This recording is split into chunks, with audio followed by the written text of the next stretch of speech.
मी doctor Jayashree Shailesh Patil, juvenile justice board member. सकाळपासून अतिशय छान प्रकारे वर्कशॉप झालेला आहे. आज विविध क्षेत्राचे आपण इथं आहोत. CWC आहेत, JJB आहेत, पोलीस आहेत, चाइल्डलाईनचे आहेत, काही सामाजिक कार्यकर्ते पण आहेत. सकाळी 9:30 वाजल्यापासून आता 3:30 पर्यंत अनेक वेळा अनेक वर्कशॉप होतात सर.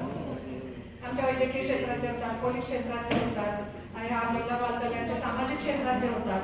पण आजचा हा वर्कशॉप विषय कसा क्लिष्ट आहे, परंतु अतिशय साध्या आणि सोप्या शब्दामध्ये प्रश्नोत्तराच्या माध्यमातून टक्कर मॅडमनी आणि कदम सरांनी खूप सहज आणि सुलभ शब्दामध्ये इतका सगळा कन्सेप्ट क्लिअर केला. मी I am not at all exaggerating, but it's a fact sir. Because of this questionnaire and answering आम्हाला सगळे कन्सेप्ट क्लिअर झालेले आहेत. खरं तर मनोधैर्य योजना बऱ्याच वेळा अजून समाजामध्ये माहिती नाही काय आहे ते. जे कायद्यामध्ये काम करतात आम्ही सदस्य आहोत, आम्हाला माहिती आहे, पण ज्यांना याचा लाभ घ्यायचा आहे समाजाकडे हे तळागाळापर्यंत पोहोचणं गरजेचं आहे.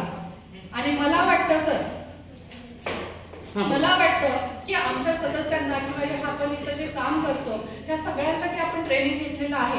परंतु असं ट्रेनिंग समाजामध्ये ग्राउंड लेवलला जाऊन होणं गरजेचं आहे. ट्रेनिंग म्हणण्यापेक्षा ह्या विषयाची व्याख्यानं किंवा भाषणं होणं किंवा कार्यशाळा होणं तळागाळापर्यंत गरजेचं आहे. कारण ह्या ज्या व्यक्तींच असतात ते बाहेर सोशलमध्ये असतात, ग्राउंड लेवलला असतात आणि त्या गावच्या सरपंचांना, त्या गावच्या नागरिकांना, त्या गावामध्ये जे काही पदाधिकारी आहेत, तर अशा ग्रामीण भागामध्ये योजनाच्या काय नॉट ओनली मनोधैर्य पण ह्याच्या शासनाच्या महिलांना किंवा समाजातल्या पीडितांना, मेल असू दे, फिमेल असू दे, जेंडर बायस आहे, तर ह्या सगळ्यांसाठी असे हे कार्यशाळा गावोगावी आयोजित करणं गरजेचं आहे.